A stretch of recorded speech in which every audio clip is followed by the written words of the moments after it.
Bismillahirrahmanirrahim. Assalamualaikum warahmatullahi wabarakatuh. Innal hamdalillah nahmaduhu wa nasta'inuhu wa nastaghfiruh wa na'udzu billahi min shururi anfusina wa min sayyiati a'malina. May yahdihillahu fala mudilla lahu wa may yudlilhu falan tajida lahu waliyyan mursyida. Asyhadu an la ilaha illallah wahdahu la syarika lah wa asyhadu anna Muhammadan abduhu wa rasuluhu la nabiyya wa la rasula ba'dah. Ikhwati fillah, hadirin hadirat, bapak-bapak, ibu-ibu yang dimuliakan Allah. Pantas kita bersyukur pada malam hari ini, alhamdulillah kita semua dipertemukan oleh Allah dalam sebuah majelis yang sangat dicintai oleh Rasulullah, di tempat yang sangat dicintai oleh Allah Subhanahu wa ta'ala. Ada dua cinta yang bertemu, tempat yang paling dicintai oleh Allah, majelis yang paling dicintai oleh Rasulullah sallallahu alaihi wasallam. Dalam hadis dikatakan khairu biqa'il ardi masajiduha, tempat yang paling baik, yang paling dicintai Allah di muka bumi adalah masajiduha, adalah masjid-masjidnya. Dan Rasulullah sallallahu alaihi wasallam paling suka kalau melihat sahabat-sahabatnya duduk bersama kemudian mereka membicarakan ayat-ayat Allah. Alhamdulillah kita berada dalam acara itu yang mudah-mudahan semua kita bisa mendapatkan cinta dari Allah Subhanahu wa ta'ala. Luar biasa kebaikan yang akan didapatkan oleh mereka-mereka yang berada di majelis ilmu. Belum mereka sampai ke majelis ilmu sudah ada fadilahnya, baru mereka berjalan menuju majelis ilmu. Apa kata Rasul? Man salaka tariqan yaltamisu fihi ilman, siapa yang menempuh satu jalan tujuannya untuk mendapatkan ilmu. Menempuh jalan itu kira-kira dah sampai belum ke majelis? Belum, baru mulai melangkah. Apa kata Rasul? Sahalallahu lahu tariqan ilal jannah, Allah mudahkan baginya jalan menuju surga. Maka jalur cepat menuju surga adalah pergilah ke majelis ilmu. Sangat luar biasa fadilah dan keutamaannya. Belum lagi kalau kita gabungkan dengan hadis Nabi, tidaklah seorang muslim meninggalkan rumahnya lalu ia melangkahkan kakinya ke rumah Allah. Tinggalkan rumah, langkahkan kaki ke rumah Allah, kecuali dia akan diikutkan terus dengan doanya para malaikat. Apa doa para malaikat untuk orang-orang yang melangkahkan kakinya ke rumah Allah, tinggalkan rumah, tinggalkan dunianya menuju rumah Allah? Allahumma ighfir lahu warhamhu wa tub alaihi. 3. Allahumma ighfir lahu, ampuni dia, warhamhu, sayangi dia, wa tub alaihi, dan terimalah taubatnya. Doa ini terus diucapkan oleh malaikat sampai mereka berada di dalam masjid. Selagi mereka berada dalam masjid, malaikat terus memberikan doa itu. Ma lam yu'zi au lam yuhdis, selama dia tidak mengganggu orang lain dan selama dia tidak berhadas. Maka dalam masjid itu biasanya selalu tenang, karena memang tidak boleh mengganggu orang lain. Jangan nanti bunyi HP jawaban HP kita justru mengganggu kehusukan orang yang sedang berada di dalam masjid. Ikhwati fillah, kita berharap mudah-mudahan fadilah-fadilah itu malam hari ini insyaallah bisa kita dapatkan. Maka hadirlah terus ke majelis ilmu dengan ikhlas karena Allah Subhanahu wa taala. Karena hadir ke majelis ilmu itu seperti ibadah, dan memang adalah ibadah yang memang harus kita kerjakan karena Allah Subhanahu wa ta'ala. Ikhwati fillah, kita sebagai umat Nabi Muhammad sallallahu alaihi wasallam yang selalu mengaku mencintai beliau, maka sewajarnya pula kita banyak-banyak berselawat, bersalam untuk dia yang kita cintai. Bukti cinta diantaranya adalah banyak mendoakan kebaikan. Kalau seorang anak mencintai orang tuanya, maka anak akan sering mendoakan orang tuanya. Kalau istri mencintai suaminya, suami mencintai istrinya, maka mereka akan terus saling mendoakan kebaikan. Tapi kalau seandainya tidak lagi ada doa-doa baik, jangan-jangan cinta itu sudah pudar. Sekarang kita mencintai Nabi. Kalau saya tanya satu-satu cinta Nabi itu tidak, jawabannya pasti sama, cinta. Tapi mampukah kita membuktikan? Beliau sudah buktikan cintanya dan sangat mencintai kita. Pada saat Rasulullah Shallallahu Alaihi Wasallam disuruh meminta oleh Allah, lalu dikabulkan. Yang diminta oleh beliau bukanlah untuk kepentingan dirinya. Maka dalam hadis dikatakan, likulli nabiyyin da'watun mustajabah. Semua nabi itu punya doa yang dikabulkan oleh Allah. Dan semua nabi sudah menyampaikan doa itu. Adapun saya, kata Rasul, ikhtaba'tuha syafa'atan li ummati yaumal qiyamah. Adapun saya belum saya minta. Jadi nabi yang lain semua di dunia sudah dia minta, karena Allah akan mengabulkan. Saya, kata Rasul, ikhtaba'tuha, saya simpan dulu doa itu, syafa'atan li ummati, untuk sebagai syafaat nanti bagi umatku yaumal qiyamah, pada hari kiamat. Sayang tidak Nabi sama kita. Kalaulah kita diberikan kesempatan oleh Allah, mintalah katanya, pasti saya kabulkan. Kira-kira yang kita minta apa? Yakinlah yang akan kita minta sesuatu yang menjadi kebutuhan kita. Yang belum punya rumah minta rumah, yang belum punya pekerjaan minta pekerjaan, yang belum punya istri minta istri, yang mau nambah istri. Anu kalau gini ini marah yang belakang. Tapi yang kita minta mesti adalah yang menjadi kebutuhan kita. Tapi Nabi tidak. Saya simpan dulu doa itu nanti di hari kiamat sebagai syafaat bagi umatku. Itu bukti dia mencintai kita. Sekarang kita yang harus bisa membuktikan cinta kita kepadanya. Maka banyak-banyaklah berselawat, bersalam, karena itu adalah bentuk doa-doa kita kepada beliau yang kita cintai, agar selalu diberikan kemuliaan, keberkahan oleh Allah, dan diberikan nanti maqam mahmudah, tempat yang terpuji di hari akhirat kelak, dan nabilah yang akan berada pada tempat itu. Padahal kalau mau tahu, ketika kita berselawat, itu keuntungannya bukan untuk Nabi.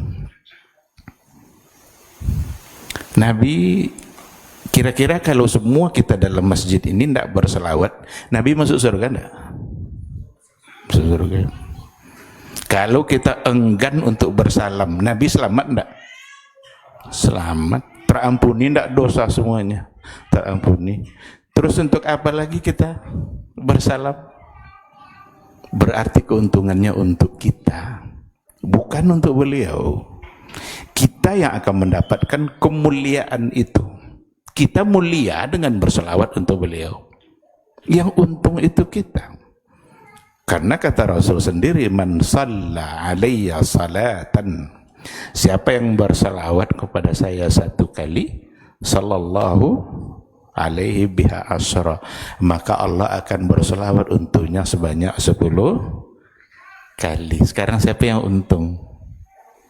Satu yang kita ucapkan, balasannya 10. Kita yang untung. Nah, oleh karena itu perbanyaklah selawat, tidak ada ruginya. Yang ada adalah keuntungan-keuntungan. Bahkan saat kita berselawat, kita hanya mengikuti Allah dan para malaikat. Karena yang pertama berselawat kepada beliau bukan kita. Siapa yang pertama berselawat kepada Nabi? Allah. Setelah itu malaikat. Barulah Allah ajak kita. Kan ayatnya kan itu kan, khatib tidak pernah tinggalkan itu ayat itu. Innallaha wa malaikatahu yusalluna ala nabi. Sesungguhnya Allah dan para malaikat, mereka semua berselawat. Ya ayyuhallazina amanu. Allah ajak orang-orang beriman supaya berada satu kafilah dengan dia. Mulia tidak kita dengan bersalawat? Sangat mulia. Hei orang-orang beriman, saya nih kata Allah, dengan malaikat-malaikat saya udah berselawat kepadanya. Kalian mau enggak sama kami? Itulah kira-kira maknanya dari ayat itu. Hei orang-orang beriman, sallu alaihi, berselawat pula lah kalian kepadanya. Ikhwati fillah, mudah-mudahan di hari akhirat kelak semua kita bisa atau diizinkan oleh Allah untuk mendapatkan syafaat dari beliau, syafaat yang sangat kita tunggu-tunggu pada hari yang sulit. Hari yang sulit itu Allah yang mengatakan yaumun asir, hari yang sulit, alal kafirina ghairu yasir, bagi orang kafir sangat sulit, tidak mudah. Dan kita berharap bagi kita yang beriman, di situ akan ada kemudahan demi kemudahan, dan dengan mendapatkan syafaat dari Rasulullah sallallahu alaihi wasallam. Ikhwati fillah, ma'asyiral hadirin wal hadirat rahimani Allahu wa iyyakum. Beberapa hari ke depan kita insya Allah mudah-mudahan diizinkan oleh Allah Subhanahu wa taala untuk memasuki sebuah bulan yang sangat mulia. Dan sekarang kita berada pada bulan yang juga mulia. Maka ada sindiran Nabi terhadap bulan Sya'ban, bagaimana manusia lalai dari bulan itu. Kata Rasul, syahrun yaghfalu fihin nas, sebuah bulan di mana banyak manusia yang lalai. Kalau Nabi yang mengatakan seperti itu, berarti di situ ada keutamaan, ada kemuliaan. Baina Rajab wa Ramadan, di antara Rajab dan Ramadan. Apa bulan di antara Rajab dan Ramadan? Ya, Sya'ban. Rajab sudah kita lewati, Ramadan mudah-mudahan akan kita masuki, dan sekarang kita berada pada bulan yang banyak dilalaikan oleh manusia. Dan Nabi tidak melalaikannya. Bagaimana Nabi membuktikan dengan tidak melalaikannya? Karena ini hadis itu awalnya pertanyaan dari Usama ibn Zaid. Usama ibn Zaid salah seorang dari sahabat mulia, hibbun Nabi, ibnu hibbin Nabi. Orang yang sangat dicintai oleh Nabi, anak dari orang yang sangat dicintai oleh Nabi. Karena ayahnya adalah Zaid ibn Harithah, anaknya bernama Usama. Usama memandang Nabi itu banyak kali berpuasa di bulan Sya'ban. Itulah sebabnya Usama bertanya, ya Rasulullah, saya tidak pernah melihat kamu berpuasa sebanyak sebagaimana kamu berpuasa di bulan Sya'ban. Kenapa? Katanya. Inilah Nabi menjawab tadi itu. Syahrun yaghfulu fihi aw anhun nas baina Rajab wa Ramadan. Kenapa kata Rasul? Turfa diangkat padanya a'malus salihat ilallah, amal-amal soleh diangkat kepada Allah. Dan saya ingin pada saat amal itu diangkat, saya ingin dalam keadaan berpuasa. Dan juga ada yang mengibaratkan ketika Rasulullah SAW memperbanyak puasanya di bulan Sya'ban, itu gambaran bahwa beliau tidak sabar lagi untuk memasuki bulan Ramadan. Seolah-olah dia anggap ajalah sekarang Ramadan tuh, dan dia membuktikan kecintaan dia untuk memasuki bulan Ramadan. Mungkin kita perlu juga mempertanyakan kepada diri kita masing-masing ketika ada kerinduan dengan Ramadan. Pertanyaannya adalah, benarkah kita rindu dengan datangnya Ramadan itu? Benar enggak kira-kira kita merindukan datang Ramadan? Jangan-jangan kita justru enggak suka Ramadan datang, enggak boleh makan, enggak boleh minum. Selama ini enak-enak makan, nanti enggak boleh. Minum enggak boleh, makan enggak boleh, berhubungan suami istri enggak boleh. Di siangnya, kalau malamnya dibolehkan. Benarkah? Atau kalaupun benar kita merindukan datangnya Ramadan, yang kita rindukan apanya? Apakah nunggu berbukanya di jalan-jalan? Ini kan banyak drama itu. Bahkan tidak pula sadar karena saking asiknya jalan-jalan nyari perbukaan itu. Udah tentengan kiri kanan dua masih aja dicari. Atau itunya yang dirindukan? Atau yang dirindukan jalan-jalan subuh, asbuh. Selesai subuh orang pada ngaji, yang lain malah inikah yang dirindukan? Kita tentu saja sebagai orang beriman benar-benar merindukan Ramadan, dan yang kita rindukan adalah keampunan Allah Subhanahu wa ta'ala, pintu taubat yang terbuka luas dengan disediakannya waktu terbaik. Karena Ramadan itu dari kita bangun sampai bangun kembali, itu waktunya semuanya adalah fadilah, barakah, semuanya ada kebaikan, semuanya ada keutamaan. Keutamaan ibadah itu, mulianya satu ibadah itu disebabkan oleh setidaknya dua hal. Ada namanya syaraful makan, mulia disebabkan oleh tempat. Ada syaraful zaman, mulia disebabkan oleh masa. Mulia disebabkan oleh tempat umpamanya. Ada tempat-tempat tertentu yang memang Allah muliakan. Masjid itu salah satu tempat, sehingga kalau kita masuk tidak boleh langsung duduk, mesti tahiyat. Kalau masuk ke aula kantor bupati ada tahiyat? Tidak ada kemuliaan itu. Itu kemuliaan tempat. Masjidil Haram, Masjidil Nabawi, itu tempat di mana beribadah di situ berbeda dengan masjid-masjid yang lain. Itu namanya syaraful makan, mulia yang disebabkan oleh tempat. Dalam Masjid Nabawi ada lagi raudhah. Kata Rasul, ma baina baiti wa mimbari raudhatun min riyadil jannah. Di antara mimbar saya dan kamar saya, rumah saya, di situ ada raudhah min riyadil jannah. Ada taman dari surga. Taman yang akan menggiring kita menuju surganya Allah Subhanahu wa ta'ala. Ini syaraful makan. Maka dari semua Masjid Nabawi ada lagi ternyata tempat yang lebih. Tapi ada nanti syaraful zaman. Kemuliaan disebabkan oleh waktu. Artinya apa? Kalau sampai pada waktu itu, maka beribadah lebih mulia di situ. Dan kemuliaan itu biasanya pada akhir-akhir. Kalau dari sekian malam, dari satu malam kita, mana yang paling afdal? pada bagian akhir, sepertiga terakhir. Yanzilu rabbuna ila sama'id dunya fi thuluthil lailil akhir.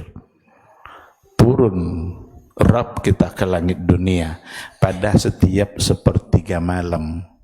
Saat itu dia menunggu-nunggu siapa yang berdoa akan dikabulkan, siapa yang bertaubat diterima taubatnya, siapa yang meminta ampun diterima dan dikabulkan oleh Allah. Rasul yang sudah mengatakan. Kita tinggal memanfaatkan waktu itu saja, bukan memperdebatkannya iya ndak Allah turun. Ini kadang orang sibuk berdebat, iya turun ndak, tapi tidak dimanfaatkan waktunya. Itu namanya syarafuz zaman, waktu yang mana ibadah di situ lebih. Oleh karena itulah kenapa ibadah sunnah yang paling afdal itu adalah tahajud. Dan satu-satunya salat sunat yang disebutkan dalam Quran hanya tahajud. Yang lain tidak disebutkan. Yang lain ada pada hadis-hadis Nabi. Tapi dalam Quran, wa minal laili fatahajjad bihi nafilatan laka asa ayyab'atsaka rabbuka maqaman mahmuda. Ya ayyuhal muzammil qumil laila illa qalila au nisbahu au zid alaihi warattilil qur'ana tartila. Itu semua menunjukkan syarafu az-zaman. Dan kenapa paling afdal? Ya karena itulah waktu memang yang paling utama dan paling sulit. Nah sekarang ada Ramadan. Ramadan itu kenapa menjadi mulia? Syarafuz zaman, kemuliaan yang disebabkan oleh masa, oleh waktu. Rasulullah Sallallahu Alaihi Wasallam ketika masuk bulan Ramadan, dia mengatakan kepada para sahabatnya, qad ja'akum syahrul Ramadan syahrun mubarak. Sungguh telah datang kepada kalian bulan Ramadan, syahrun mubarak, bulan yang penuh dengan keberkahan. Berarti disebabkan oleh masa. Oleh karena itulah amalan-amalan yang ada dalam bulan Ramadan itu adalah amalan yang melebihi amal-amal yang lainnya, dan ini adalah keistimewaan yang dimiliki oleh Rasulullah Sallallahu Alaihi Wasallam. Andaikan ketemu dua kemuliaan ini, syaraful makan, syarafuz zaman, itu akan menjadi lebih utama. Kenapa umrah itu yang paling utama dalam bulan Ramadan? Karena bertemu dua, ada syaraful makan, ada syarafuz zaman. Jadi ketemu dua kemuliaan. Kemuliaan disebabkan oleh tempat, kemuliaan disebabkan oleh waktu, maka jadilah dia amal yang paling baik. Barangkali syaraful makan mungkin seperti di Masjidil Haram, tak semua orang mungkin yang bisa. Ada orang yang bisa, bahkan ada orang yang dimudahkan oleh Allah berangkat ke sana, bahkan sering. Tapi kan tidak semua orang yang mendapatkan itu. Akankah syarafuz zaman ini akan ketinggalan juga? Andaikan syaraful makan menuju Masjidil Haram, Masjid Nabawi kita tidak bisa, tapi syarafuz zaman jangan sampai ketinggalan. Inilah syahrul Ramadan, bulan Ramadan. Ikhwati fillah, ma'asyiral hadirin wal hadirat rahimani Allah wa iyyakum. Abu Umamah, salah seorang dari sahabat Nabi, dia ketemu dengan Rasul dan dia bertanya, ya Rasulullah, dullani ala amalin iza amiltuhu adkhulu bihil jannah. Ya Rasulullah, tolong tunjukkan ke saya satu amalan yang kalau saya amalkan, saya masuk surga. Jadi tunjukkan saya satu amalan, kalau saya amalkan bisa masuk surga. Sahabat dulu memang kalau ketemu Nabi, kalau bertanya, jarang kali yang nanya soal dunia. Jarang. Yang mereka sering tanya surga. Ya Rasulullah, tunjukkan saya satu amalan bisa masuk surga. Kayak ada seorang nenek-nenek juga. Seorang nenek-nenek bertemu Nabi, dia bilang, ya Rasulullah, saya mungkin tidak masuk surga. Kata Rasul, tidak ada nenek-nenek dalam surga, kata Rasul. Rasul bercanda nih, tidak ada nenek-nenek dalam surga. Akhirnya nenek itu menduga kalau dia tidak masuk. Akhirnya pergi sambil menangis. Nampak sama Nabi dia menangis. Ini kayaknya salah paham nenek ini deh. Diutuslah seorang utusan, tolong panggil nenek tadi. Dipanggil lagi, dia bilang, Nek, maksudnya bukan nenek tak masuk surga, tapi nanti kalau sudah masuk surga, maka akan gadis kembali. Jadi kalau ada yang sudah tua-tua, tidak usah khawatir. Dalam surga nanti akan menjadi muda. Tidak ada tua-tua dalam surga. Di surga dua saja, muda dan anak-anak. Anak-anak memang itulah mainan-mainan, kan orang suka dengan anak-anak. Itu ada. Tapi yang tua tidak ada. Maka Rasul mengatakan bukan nenek yang tidak masuk surga, tapi nanti akan kembali muda. Jadi rata-rata mereka kalau nanya, ya ujung-ujungnya pasti untuk kepentingan akhirat. Ini semangat ini harus ada juga nih sama kita. Kita kan lebih sering nanya apa pupuk yang paling tepat daripada nanya surga kan. Beli ini ternyata tidak juga banyak buah sawit tuh. Cari yang lain lagi, apa pupuk yang paling tepat. Habis aja hari kita nanya pupuk. Bukan tidak boleh. Kan kita sekarang di dunia kan. Kan kalau dunia kita terpelihara kan mudah menuju surga. Tetapi ada semangat yang harus kita pelajari dari sahabat Nabi. Kalau mereka nanya bagaimana cara masuk surga, inilah contoh Abu Umamah. Abu Umamah bilang, tunjukkan ke saya ya Rasulullah satu amalan. Kalau seandainya amal itu saya laksanakan, adkhulu bihil jannah, saya masuk surga. Apa kata Rasul? Alaika bisiyam, hendaklah kamu berpuasa. Fa innahu la mithla lahu, karena puasa itu la mithla lahu. Dalam satu riwayat dikatakan la idla lahu. Jadi la mithla, la idla, sama maksudnya. Tidak ada yang bisa menandinginya. Kalau memang jawaban Nabi masuk surga adalah puasa, berarti sekarang kita sedang berada di ambang pintu surga.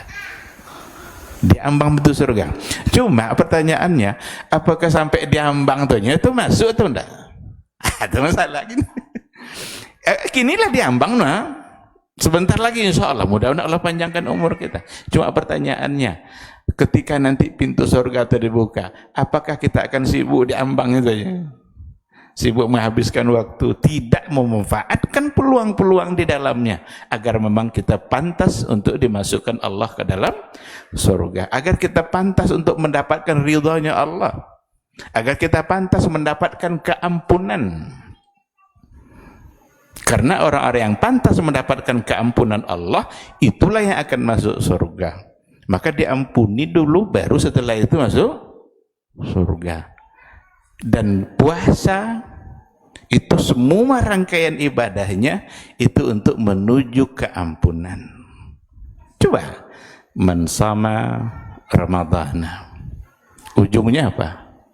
Ghufira lahu, diampuni. Man qama Ramadhana, ujungnya ghufira lahu.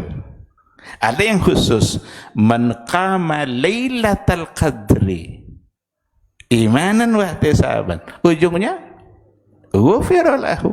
Ini ghufira.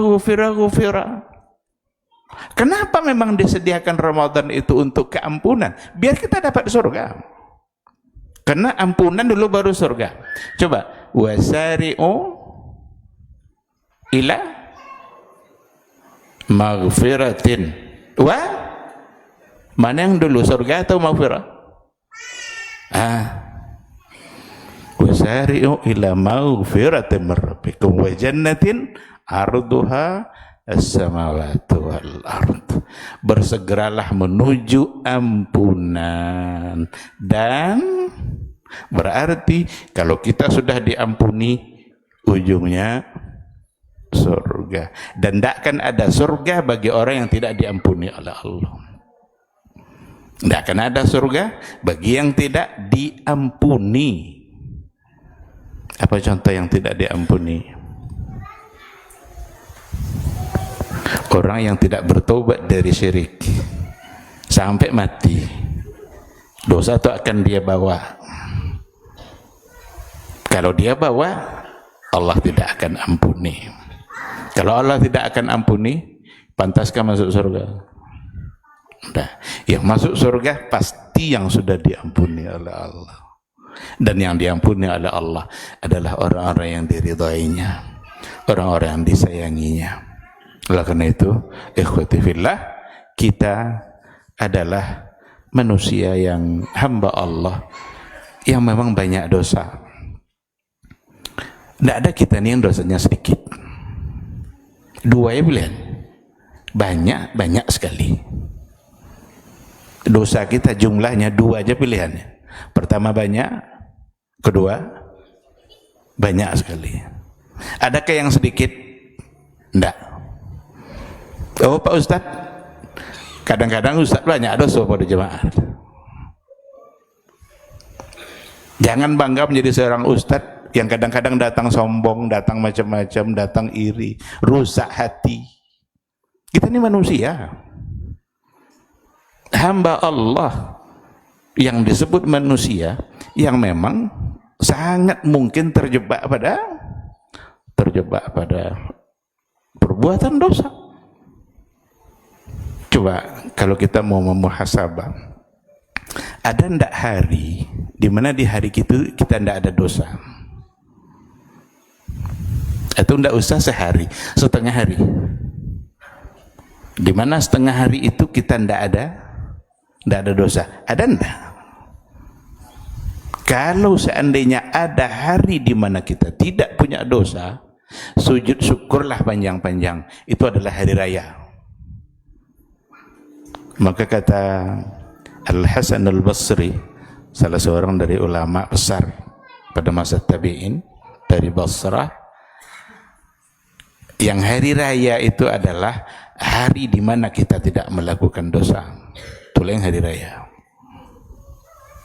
Tapi kalau seandainya hari di situ kita punya dosa, tidak pantas kita untuk beraya. Mau merayakan apa dosa? Apanya? Membanggakan dosa. Kadang di saat hari raya pun buat dosa. Nah, oleh karena itu tidak ada hari kecuali di situ muncul kesalahan. Dan kita bersalah, Allah maklum, Allah berikan kita perangkat untuk terjebak pada kesalahan. Diberinya hawa nafsu, disediakannya iblis. Tapi jangan bertanya lo sudah itulah, oh Pak Ustadz, apa udah diciptakan iblis oleh Allah? Coba kalau iblis tak diciptakan, itu tidak perlu dipertanyakan. Jangan kita urus pekerjaan Allah. Ada perangkat-perangkat, dan Allah Subhanahu wa Ta'ala karena Dia mengerti bahwa manusia ini adalah banyak dosa, maka Dia sediakan cara, peluang bagaimana supaya dosa itu bisa terhapus. Disinilah kasih sayang Allah Subhanahu wa Ta'ala, dan Allah akan menerima taubat hambanya, menghapus dosa hambanya, meskipun mithla zabadil bahri, meskipun sama besarnya, sama banyaknya dengan buih di laut. Buih di laut berapa jumlah? Tidak terhitung sama kita jumlahnya. Andaikan kita punya dosa sebanyak itu, mungkinkah dihapus? Mungkin, asalkan kita bertaubatnya bukan setelah qabla ayyugharghar. Udah di sini nyawa tuh mau dicabut baru bertaubat. Allah tidak akan terima lagi, karena itu bermain-main namanya. Ketika Allah sediakan masa, jangan ditunda. Ramadan adalah masa di mana pintu taubat, pintu keampunan itu dibuka seluas-luasnya.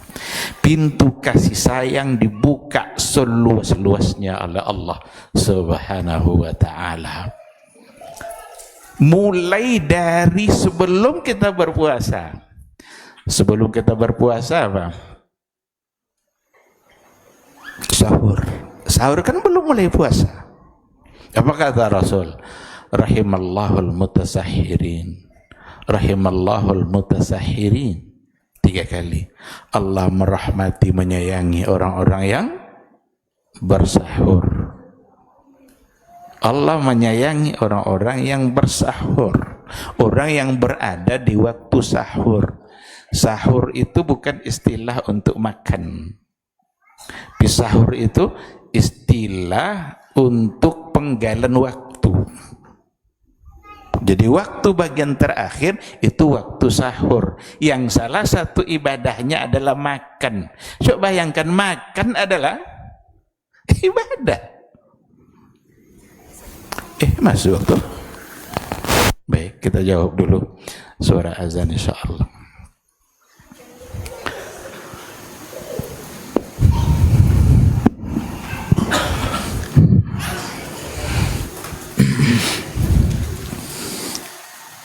Allahu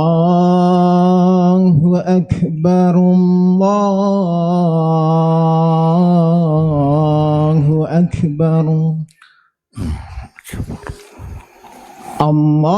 Allahu Akbar, Allahu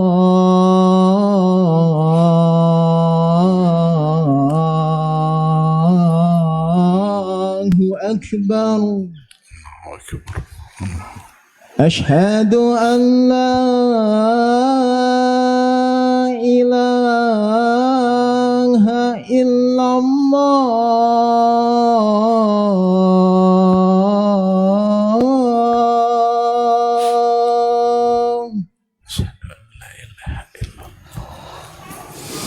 أشهد أن لا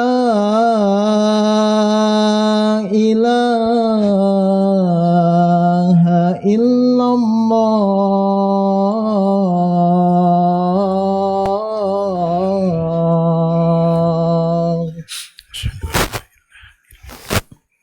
أشهد أن محمد رسول الله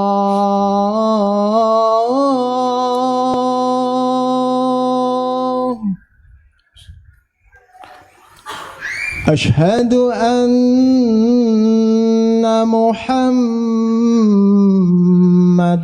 رسول الله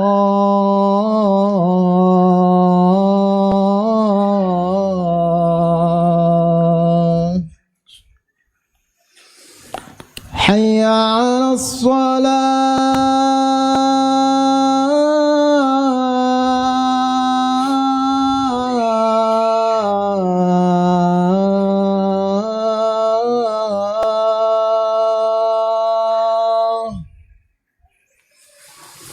حي على الصلاة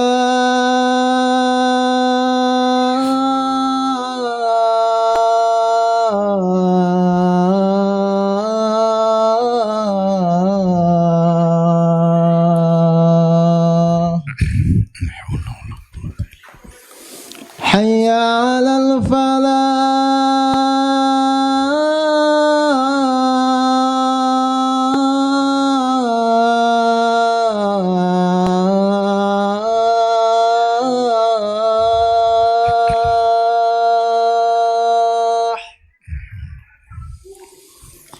حي على الفلاح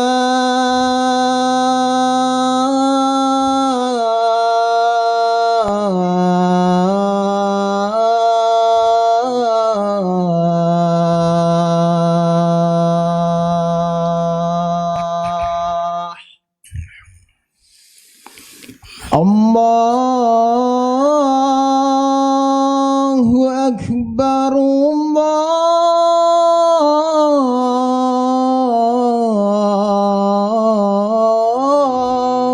Akbar. La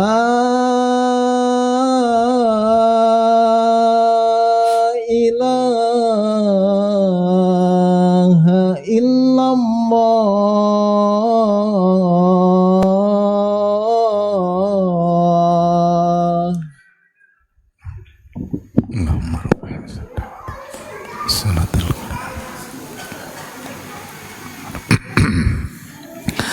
Bismillahirrahmanirrahim. Alhamdulillah wassalatu wassalamu ala Rasulillah wa ala alihi wa sahbihi wa mawala. Ikhwati fillah, ma'asyiral hadirin wal hadirat rahimani Allahu wa iyyakum. Insyaallah nanti kita bertanya jawab ya. Tambah sedikit materinya. Karena sebenarnya belum sampai juga kepada materi inti yang mau saya sampaikan. Saya akan singkat-singkat saja. Apa yang harus kita lakukan sebagai persiapan kita menuju Ramadan? Yang pertama sekali, meluruskan akidah dan tauhid. Ini yang pertama kali. Mencoba untuk memahami hakikat dari tauhid dan hakikat dari syirik. Karena syirik itu tidak akan pernah bertemu menyatu dengan tauhid. Tidak mungkin. Bapak itu tauhidnya hebat sekali, tapi dia pelaku syirik. Tidak bisa. Kalau sudah pelaku syirik, berarti pasti rusak tauhid. Dan kalau tauhid rusak, amal tidak diterima. Tidak ada artinya Ramadan, semua amal kita dalam Ramadan kalau ternyata kita pelaku syirik. Itu Allah yang bilang, la in asyrakta la yahbatanna amaluk. Jika engkau syirik, batal amalmu. Wa may yusyrik billah, siapa yang berbuat syirik kepada Allah, faqad harramallahu alaihil jannah, maka Allah haramkan baginya surga. Padahal kita mengharapkan surganya Allah subhanahu wa ta'ala. Oleh karena itu, yang pertama sekali yang harus kita lakukan, tinggalkan semua bentuk kesyirikan. Dalami tauhid sebaik mungkin. Kenali Allah kita secara baik. Beribadahlah hanya untuk Dia. Lakukan ibadah yang benar-benar di dalamnya tidak ada unsur syirik. Baik ibadahnya ibadah badaniyah maupun ibadahnya ibadah qalbiyah. Ibadah badaniyah apa? Ibadah zahir, salat, haji, umrah, puasa itu sendiri itu amal badaniyah. Amal yang dilakukan oleh fisik kita. Semua harus karena Allah. Karena kalau kita kerjakan untuk selain Allah, berarti ada dua niat di situ. Dua itu menunjukkan kesyirikan. Tauhid kan satu. Maka niat kita mukhlisina lahuddin. Wa ma umiru illa liya'budallaha mukhlisina lahuddin. Hanya satu, tidak boleh dua. Satu itu hanya untuk Allah subhanahu wa ta'ala. Itu amal badan. Ada nanti amal qalbiyah, amal hati. Amal hati itu apa contohnya? Tawakal. Tawakal kita kepada Allah, itu tawakal itu amal hati. Wa may yatawakkal 'ala Allah fahuwa hasbuh. Siapa yang bertawakal hanya kepada Allah saja, maka cukup Allah bagi kita. Tapi kalau seandainya kita berserah diri tidak lagi kepada Allah atau mengandalkan hal-hal yang lain selain daripada Allah, berarti di situ akan ada unsur kesyirikan. Ada orang bertawakalnya kepada tangkal. biar anak ini tidak diganggu. Jadi lahirlah bayi, biar bayi dan tidak diganggu nanti sama makhluk halus, kasih tangkal. Biar rumah tidak masuk hantu belau, taruh di depan pintu itu macam-macam, duri, pandan atau apa segala macam, diletakkan di situ. Kalau setan mau masuk dia dari atas, enggak dari pintu, dia lewat. Ini kalau syirik itu menunjukkan akal tidak sehat, cara berpikirnya tidak sehat. Coba orang kalau ingin maju bisnisnya cari jimat pelaris. Ini semua bagian dari kesyirikan. Karena kita membawa atau menyerahkan sesuatu yang harus kita serahkan kepada Allah, kita serahkan kepada selain Dia.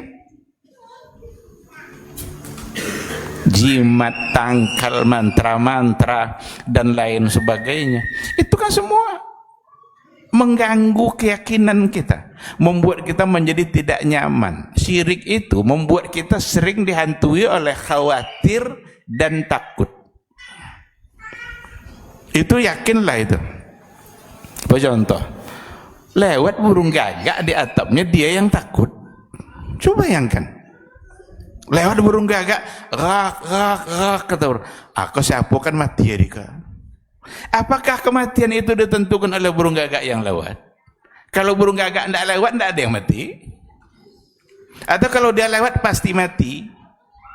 Jadi tidak nyaman hidup kita. Orang yang mengandalkan keselamatan dalam perjalanan pakai jimat, tangkal. Jimat tuh kalau tinggal pulang dia. Udah digas mobil tuh, tinggal jimat katanya, balik dia. Kenapa? Ada kekhawatiran kalau seandainya itu tidak dibawa, nanti tidak selamat. Sekarang yang memberikan keselamatan kita siapa? Allah Subhanahu wa ta'ala. Yang membuat kita sukses dalam berusaha, Allah Subhanahu wa ta'ala. Kalau kata Allah hendak, maka yang akan terjadi adalah hendak. Kalau kata Allah iya, kadang-kadang ada hal-hal yang di luar dugaan kita. Banyak orang yang sudah merasa putus asa, tidak akan sembuh lagi dari sakit, tapi ternyata sehat.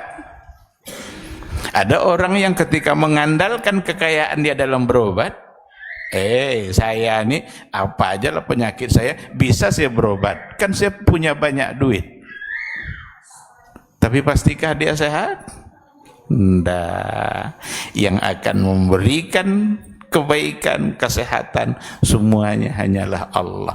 Karena Dia yang memberikan, maka mintalah hanya kepada Dia. Hanya Dia tempat kita meminta. Jangan sekali-kali kita meminta kepada selain Dia. Pada dukun, paranormal. Orang kadang kalau mau kaya, cari dukunnya. Ada dijualnya batu. Katanya batu tuh bisa bikin kaya. Kalau betul kaya dia, batu itu bisa bikin kaya, tidak akan dijualnya. Tentu dia yang mau kaya dulu. Ini tidak, padahal dia tidak juga kaya-kaya. Kita bisa yakin itu, mahal pula bayarnya, mahal pula belinya. Apakah setelah itu akan kaya? Iya atau tidak, semuanya Allah yang menentukan. Nah, maka yang pertama sekali sebelum masuk bulan Ramadan, bereskan semua kesyirikan yang ada pada diri kita. Apa aja bentuk kesyirikan yang ada, tinggalkan itu semua. Karena tidak ada artinya Ramadan yang begitu mulia kalau kita masuki bulan Ramadan ternyata hidup kita selalu diwarnai oleh kesyirikan, semua amal kebaikan kita batal. La in asyrakta la yahbatanna amaluk. Kalau engkau syirik, batal amalmu. Tinggalkan itu semua. Siapa yang selama ini pakai tangkal, pakai jimat, tersolek-solek di mana diletakkan jimat itu buang semua. Karena itu hanya akan merusak keyakinan kita, rusak cara berpikir kita. Kita hanya menyerahkan sesuatu tidak lagi hanya kepada Allah, tapi kepada yang lain yang tidak mampu untuk melakukannya. Itu perbuatan-perbuatan orang jahiliyah pada masa dulu. Maka kata Rasul, la tiyara wala safar. Tidak boleh itu pesimis-pesimis kalau lewat burung. Nanti ada penafsirannya oleh kita. Kalau keluar dari rumahnya, pas keluar itu nampak sesuatu yang tidak baik, oh ini pertanda tidak baik, kalau gitu saya tidak jadi keluar. Berarti menjadikan tanda-tanda alam sebagai musibah yang akan kita dapatkan masa yang akan datang. Tidak akan terjadi satu musibah apapun kecuali kalau Allah yang mengizinkan itu terjadi. Andaikan Allah izinkan itu terjadi, pasti di balik itu akan ada hikmah. Wala safar. Safar itu bulan Safar. Ternyata ada dulu keyakinan pada masa jahiliyah, bulan Safar itu adalah bulan sial. Jadi meyakini ada hari sial, ada tanggal sial, ada bulan sial. Ternyata itu keyakinan jahiliyah pada masa dulu, yang masih ada tersisa sampai pada kita hari ini. Banyak orang yang tidak mau menikahkan anaknya antara 2 hari raya. Jangan buat pesta antara 2 hari raya. Jadi antara Idul Adha sama Idul Fitri. Nanti dia akan tidak baik hidupnya. Menganggap ada yang sial-sial seperti itu, berarti dia tidak lagi mengandalkan Allah dalam kebaikan yang ada pada kehidupannya. Kadang ada angka 13. Itu kalau hotel-hotel berbintang itu, kalau lantainya lebih dari 13, coba tengok nanti. Jika tidak ada di situ angka 13, berarti orangnya punya keyakinan angka 13 adalah angka sial. Jadi jangan buat acara pada tanggal 13. Coba seandainya nanti kebetulan hari raya tanggal 13, coba mau kita hindarkan. Nah, maka ini yang pertama sekali, bereskan tauhid kita, luruskan keyakinan kita, mutlak kita berikan, kita serahkan kepada Allah, karena kita ini adalah hamba Allah, Dia yang menentukan. Itu yang pertama. Yang kedua, berdoalah banyak-banyak kepada Allah supaya kita benar-benar dipanjangkan umur kita sampai masuk Ramadan. Karena ada tidak di antara kita yang dalam masjid sekarang ini yang bisa memastikan kalau dia nanti masuk dalam Ramadan? Ada? Tidak ada. Imam Hasan al-Basri yang saya bilang tadi, apa katanya? Salah satu dari bukti puncak iman seseorang, ketika dia meyakini saat kaki kanannya melangkah, dia tidak bisa memastikan apakah kaki kiri akan melangkah atau tidak. Berapa detik jarak langkah kanan langkah kiri, tapi kita tidak bisa memastikan saat kaki kanan melangkah apakah kaki kiri akan melangkah atau tidak. Tergantung Allah yang mengizinkan. Nah, oleh karena itu mohon kepada Allah. Sahabat dulu pada masa tabi'in juga ada namanya, kalau nggak salah, Ma'la ibnu Fadl atau Fudail. Dia 6 bulan sebelum puasa dia sudah berdoa. Dia bagi aja waktu tuh, generasi salaf dulu membagi waktu setahun 2. 6 bulan sebelum Ramadan, 6 bulan sesudah Ramadan. 6 bulan sebelum Ramadan doanya, ya Allah panjangkan umur saya sampai masuk bulan Ramadan. 6 bulan. Jadi bukan dari bulan Rajab, tapi daripada tidak berdoa di bulan Rajab kan, karena ada riwayat, tapi kata para ulama itu tidak sampai ke tingkat sahih. Allahumma barik lana fi Rajab wa Sya'ban wa ballighna Ramadan. Karena yang orang pada masa dahulu itu 6 bulan sebelum Ramadan doanya adalah, ya Allah, panjangkan umur kami sampai masuk bulan Ramadan. Ternyata Allah kabulkan, masuklah mereka dalam bulan Ramadan. Dan 6 bulan berikutnya sesudah Ramadan, apa doa mereka? Ya Allah, terima semua amal kami selama bulan Ramadan. 2 itulah pembagian tahun itu oleh orang-orang dahulu.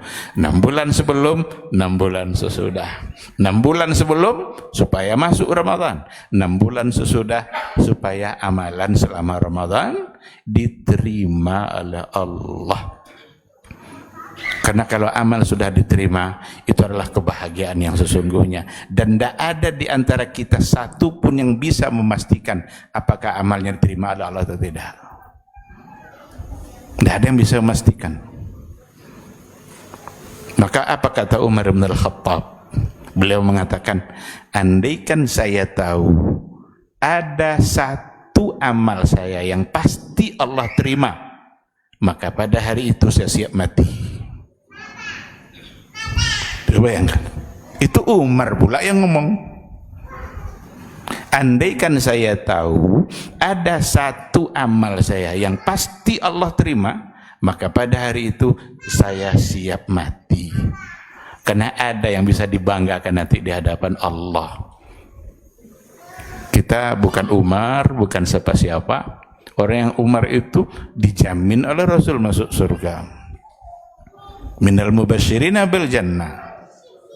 Ada riwayat-riwayat yang mengatakan, tapi dia sedang mengajarkan kita bersama agar selalulah berharap semoga amal kita diterima oleh Allah.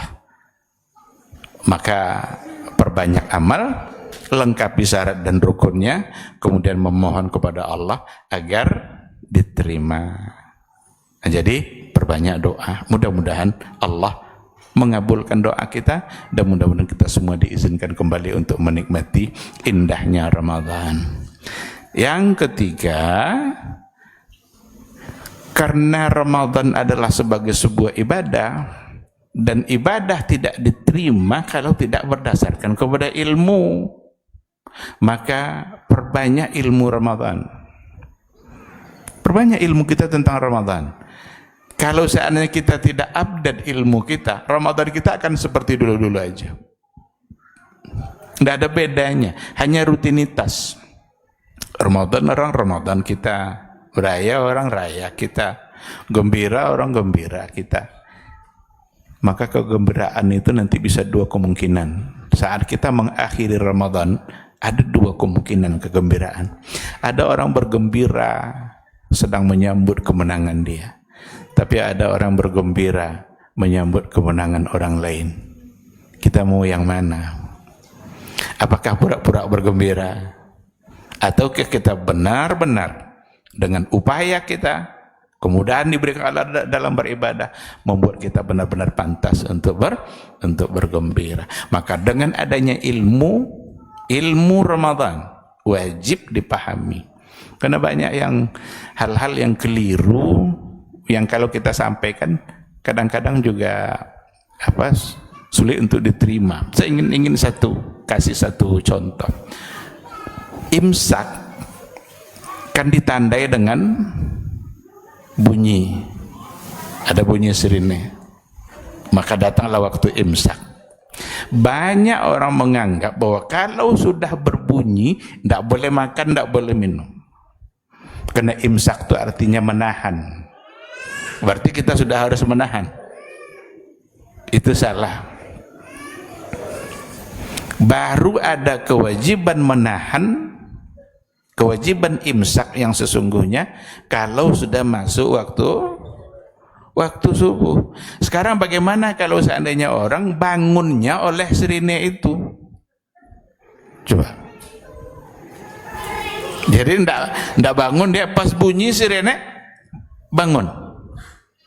Kalau dia ambil ilmu tadi, dia tidak akan sahur.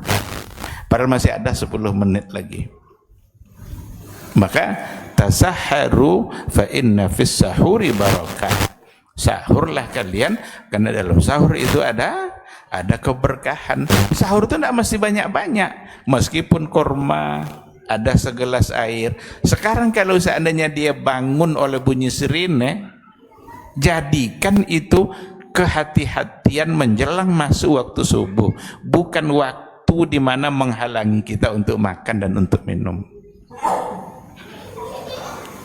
Yang begini-begini kan masih ada yang belum paham, tapi alhamdulillah saya ngisi kajian di mana-mana cukup banyak dan mereka sudah mulai memahami itu. Jadi bukan saat di mana kita tidak boleh makan. Nah, tinggal lagi kehati-hatian. Kehati-hatian maksudnya kalau udah bunyi sirine itu, kalau membuat kopi jangan panas-panas, karena dinginnya nanti pas komat. Coba yang kalau dingin pas kamar gimana? Baru bisa diminum, kan mubazir. Jadi kehati-hatian kita, tetap boleh bersahur, karena itu bukanlah saat di mana terlarang untuk makan. Bahkan dalam hadis Nabi dikatakan, andaikan kalian bersahur tapi tanpa disadari gelas sudah di tangannya mau minum, dengar suara azan, lanjutkan minum. Tapi hanya lanjutkan minum aja, terus selesai. Dan itu gambaran dari Nabi kita. Andaikan makan lalu tidak minum, gimana tersiksanya dia nanti dalam puasa selama satu hari. Nah, itu salah satu dari nampak di situ kasih sayang Rasulullah Sallallahu Alaihi Wasallam. Jadi perbanyak ilmu tentang Ramadan. Perbanyak ilmu itu bisa dengan bertanya, bisa dengan beli buku, beli paket pulsa, bisa nelpon ustaz-ustaz kita. Semua paket pulsa yang kita habiskan untuk agama kita, semua akan dinilai ibadah. Daripada digunakan untuk yang lain, semua jika tujuannya adalah untuk kebaikan, maka akan menjadi ibadah. Alhamdulillah banyak guru-guru kita yang bisa kita jadikan tempat bertanya. Ada hal-hal yang kita tidak paham, tinggal kita menghubungi saja. Baik, ikhwati fillah, ma'asyar hadirin wal hadirat rahimani Allahu wa iyyakum. Kalau yang namanya persiapan, ya berarti barangkali itu ya untuk amal-amalnya. Nah, itu berarti setelah kita masuk dalam bulan Ramadan. Mohon maaf agak terambil waktunya. Jika memang ada tanya jawab, dipersilahkan. Ada.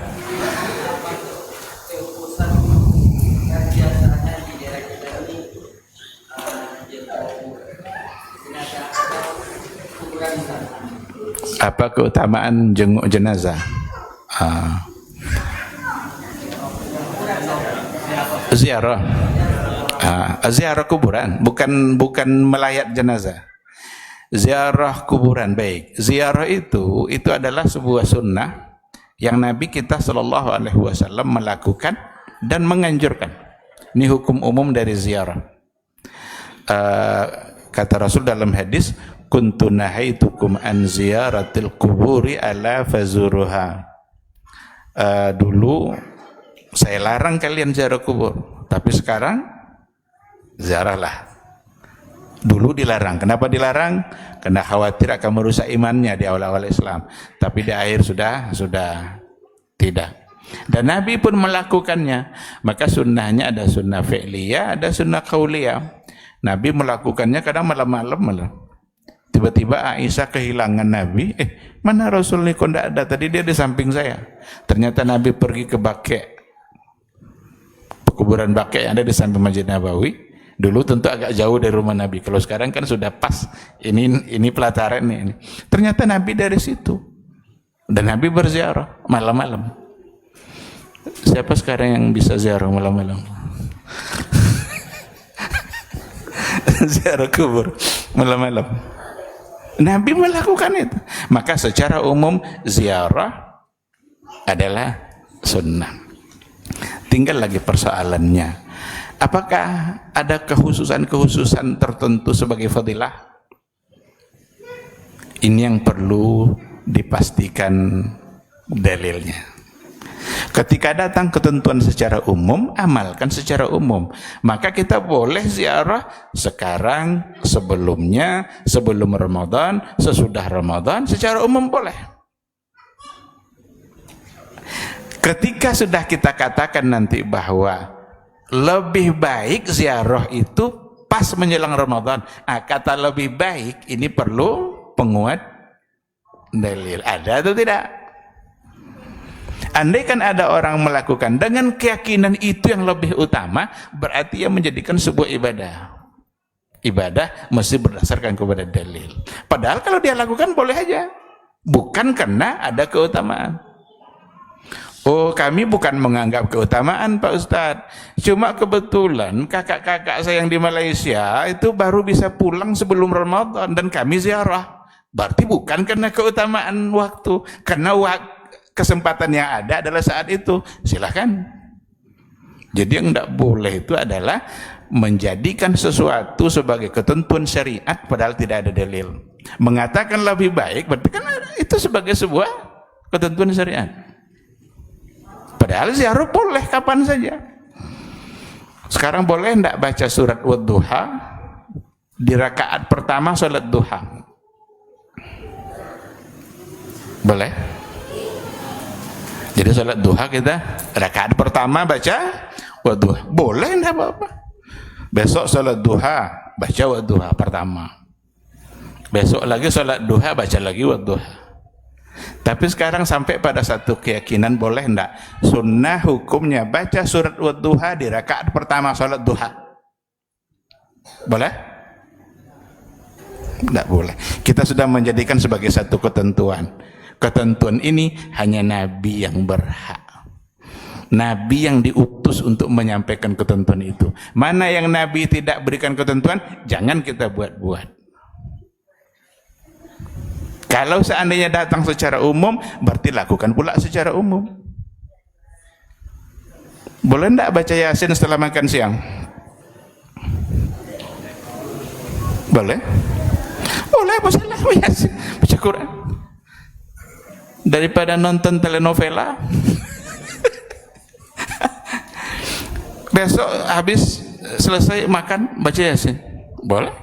Baca, enggak apa-apa. Zikir, bagian dari zikir. Zikir terbaik adalah Al-Quran. Tapi kalau kita katakan sunnah baca Yasin setelah makan siang, boleh? Ini yang terjadi di kita itu hari ini. Jadi bukan dilarang membacanya di waktu itu, enggak. Tapi coba boleh enggak ganti selain itu? Selain Yasin. Kalau katanya, oh enggak boleh Pak Ustadz, mesti ini itu, berarti kekhususan itu kerja Nabi. Karena Nabi diutus oleh Allah dan Rasul sudah sempurna menyampaikan risalah. Ketika itu tidak ada, berarti itu sudah bukan bagian dari kesempurnaan. Padahal secara hukum asalnya boleh untuk dilakukan. Yang tidak boleh memberikan satu ketentuan kekhususan, apalagi mengajak orang lain untuk mendapatkan fadilah dan keutamaan. Jadi saya kira seperti itu. Jangan sampai ada keyakinan itulah waktu-waktu yang memang tepat, karena Nabi kapan saja dia bisa berziarah, tidak mengkhususkan pada waktu tertentu. Wallahu subhanahu wa ta'ala alam. Ada yang lain? Nah, fadal. Di bulan Ramadan itu kan ada ibadah tarawihnya. Kemudian ada yang 11 dan sebagainya. Yang katanya kan 11 rakaat itu tercipta antara tarawih dengan witirnya atau satu rangkaian. Yang pertama, yang kedua, di masyarakat kita ada jeda antara tarawih dan witir itu bila mengucapkan sholatul fitri jamaah Allah bilang kemudian kita pahami itu adalah sesuatu yang bid'ah, karena memahami itu bid'ah kita kalinya bahasa Indonesia, bapak-bapak, ibu-ibu kita media. Nah, redaksi dua kalimat itu kan sama intinya, ingin memberitahukan kita masuk ke suatu video. Berarti kan dengan bahasa Indonesia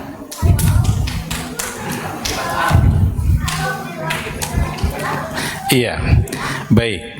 Antara tarwih dengan witir memang harus dipisah, karena dia dua bentuk ibadah.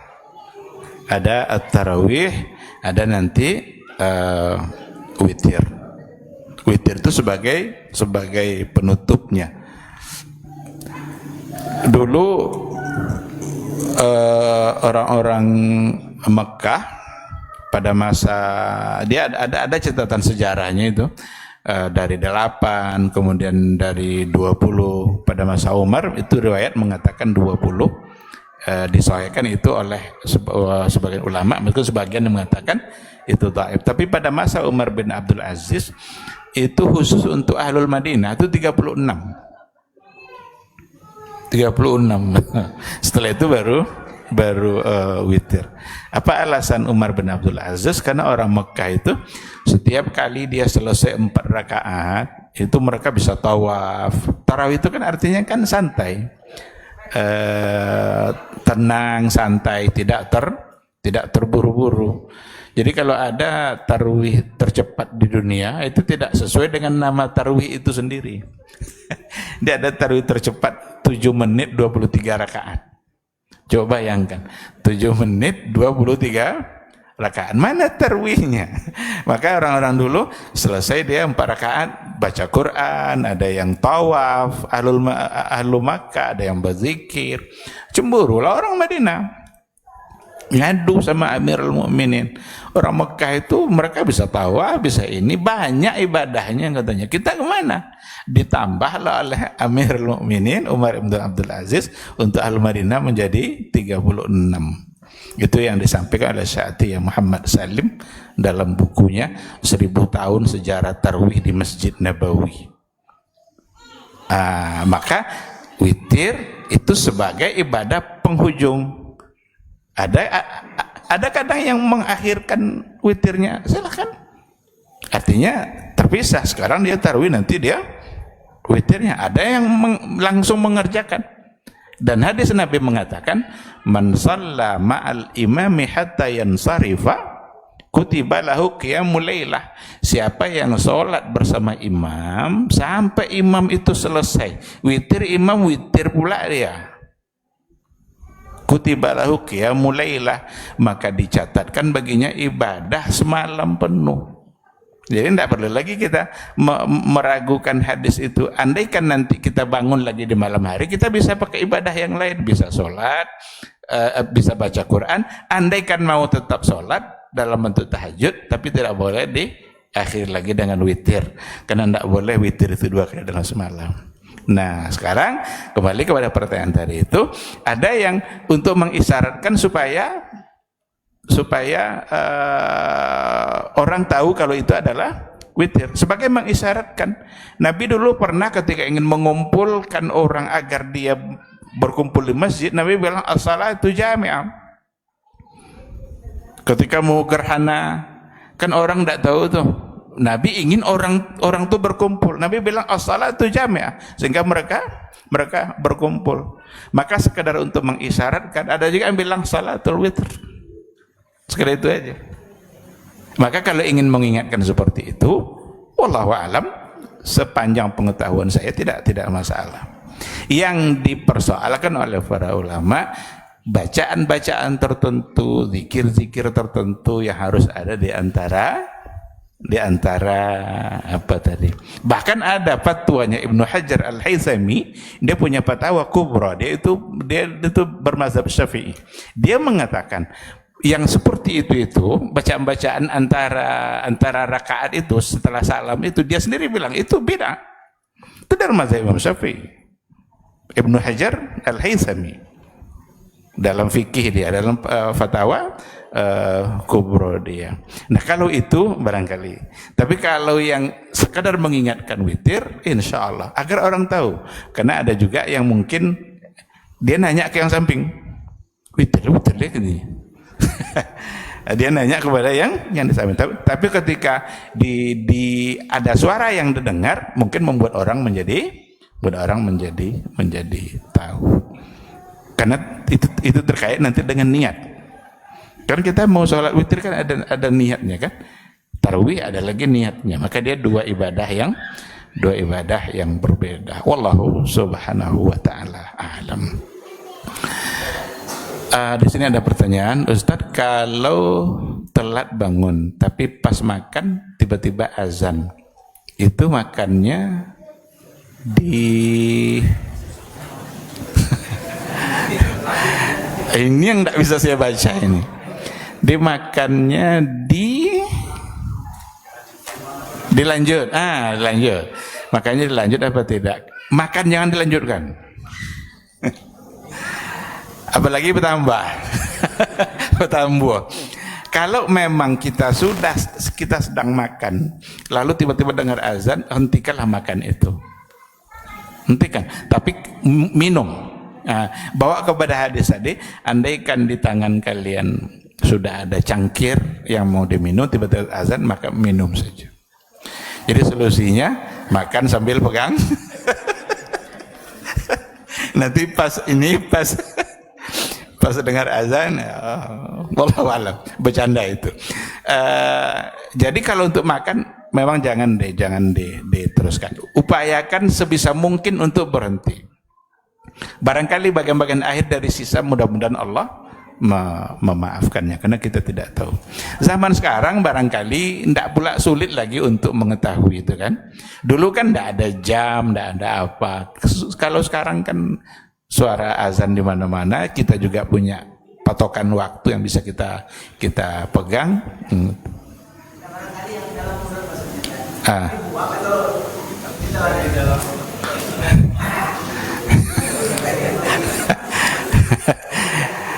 Ya tengok aja lah kondisinya itu. Kalau udah tinggal ditelan aja lagi. Tapi kalau baru masuk mungkin tidak mungkin ngunyah-ngunyah lah proses ngunyahnya kan. Tapi ada yang kita suap, kita tuh sudah lama mengunyah, tinggal ditelan. Itu kan berarti kan bisa berbeda. Yang penting di sini juga adalah kehati-hatian kita. Kita diminta untuk berhati-hati di dalam melaksanakan agama kita. Kalau memang kita rasa itu nanti akan mani, kan buang saja. Wallahu a'lam. Masih ada? Silakan. Nah, pertanyaan dari sahabat tadi Abu Umar. Dia menanyakan amalan yang memasukkan Dalam surga. itu kata Nabi berpuasa. Puasa itu apakah itu Ramadan? Iya. Selain Ramadan. Iya. Dan juga seperti pintu surga itu ada pintu royan ya. Ar-Rayyan. Royan itu apa memang yang khusus bulan Ramadan atau yang lainnya juga? Iya. Baik. Tadi ada sahabat namanya Abu Umamah yang bertanya tentang apa amalan yang bisa memasukkan ke dalam surga. Lalu Nabi menjawab, hendaklah kamu berpuasa. Apakah itu hanya Ramadan saja? Jawabannya tidak. Di situ tidak khusus untuk Ramadan, tapi masuk dalamnya Ramadan. Sama dengan hadis, ada hadis bunyinya begini. Man sama yauman fi sabilillah ba'adallahu wajhahu anin nari sab'ina kharifah. Barang siapa yang berpuasa satu hari karena Allah, satu hari dia puasa benar-benar karena Allah, Allah jauhkan wajahnya dari neraka sejauh 70 tahun perjalanan. Apakah ini untuk puasa Ramadan saja atau secara umum? Jawabannya umum. Karena man sama yauman itu dalam bentuk nakirah. Nakirah itu maknanya umum. Barang siapa yang puasa satu hari. Jadi kalau satu hari aja puasa karena Allah, dijauhkan oleh Allah sejauh 70 tahun perjalanan dari nerakanya. Kalau sebulan berapa hari itu? Bisa 30, bisa 29. Nah maka pertanyaan Abu Umamah tidaklah hanya khusus untuk Ramadan. Dan Ar-Rayyan itu bukanlah pintu puasa yang hanya untuk orang Ramadan saja. Untuk orang yang gemar untuk berpuasa. Gemar berpuasa itu ada yang wajib, ada yang sunnah. Yang wajibnya adalah Ramadan, yang sunnahnya adalah ibadah yang lain. Untuk orang yang gemar itulah disediakan oleh Allah pintu khusus yang namanya Ar-Rayyan. Banyak pintu surga itu. Kalau Abu Bakar kata Nabi akan masuk pintu surga dari pintu mana aja yang dia mau. Karena kan Nabi kan pernah nanya itu kan, siapa yang pagi ini hari ini berpuasa? Saya, kata Abu Bakar. Siapa yang hari ini bersedekah? Saya, kata Abu Bakar juga. Kata Rasul lagi, siapa yang hari ini jenguk orang sakit? Saya, kata Abu Bakar. Apa kata Umar? Bang tidak akan kalah ada Abu Bakar, katanya. Lalu kata Nabi, Abu Bakar masuk surga dari pintu mana saja dia mau. Berarti gambarannya bahwa beliau adalah juga gemar berpuasa. Dan itu bukan hanya untuk Ramadan yang wajib, masuk di dalamnya yang sunnah. Wallahu subhanahu wa ta'ala alam. Masih ada.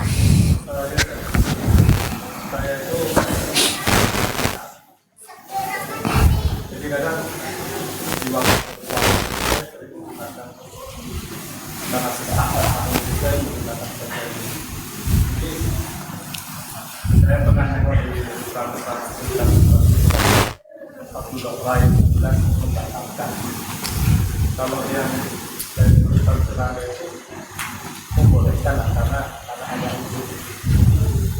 Saya ragu. Jadi kalau ada apa-apa, apakah dengan kita melanjutkan puasa tanpa kita seperti langsung putus gitu yang sangat tadi dia otomatis percaya ibadah mau nggak mau memang ada apa istilahnya itu inhaler apa istilah inhaler spray.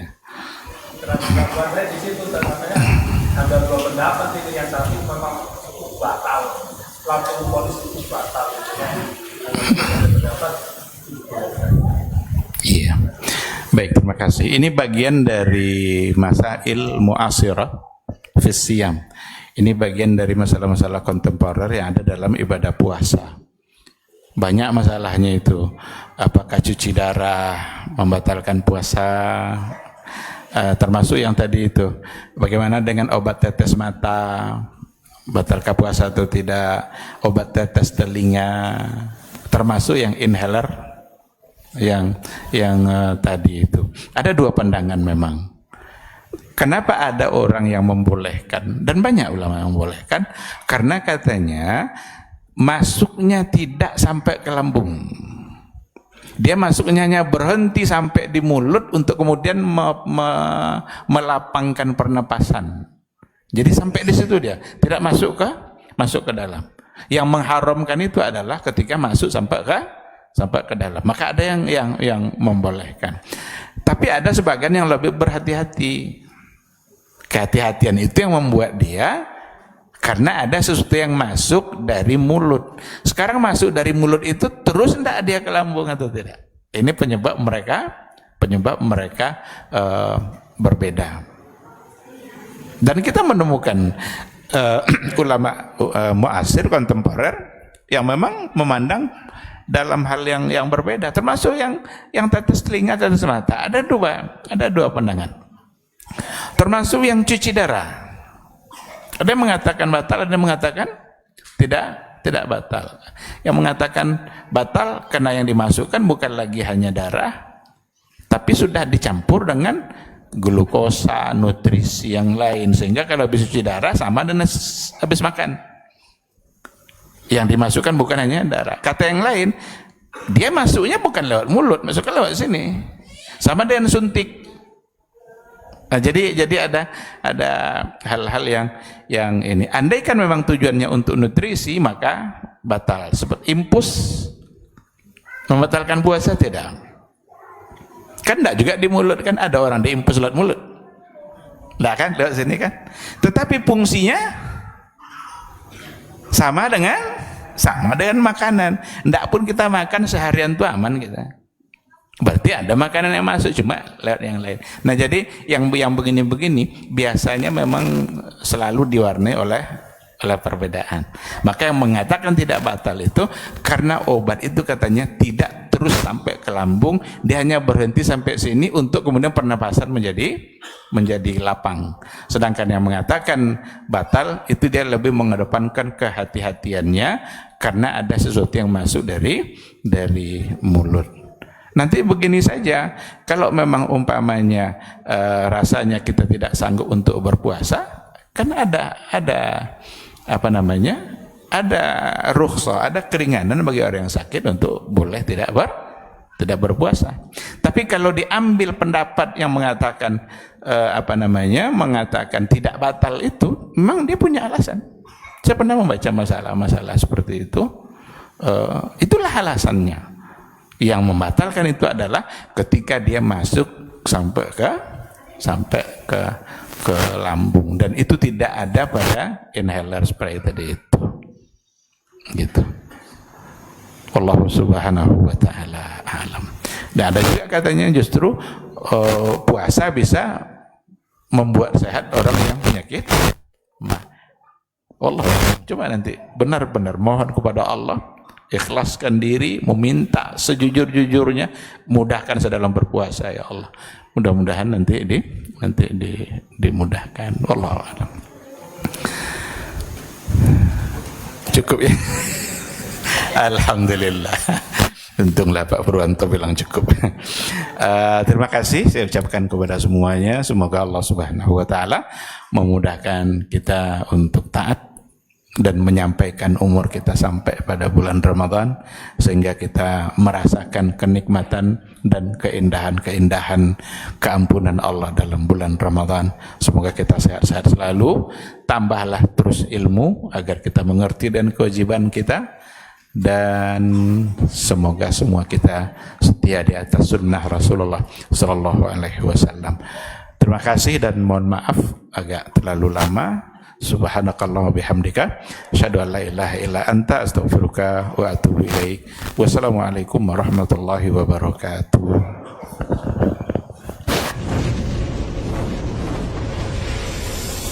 Baba TV Sunnah, belajar agama baru alim.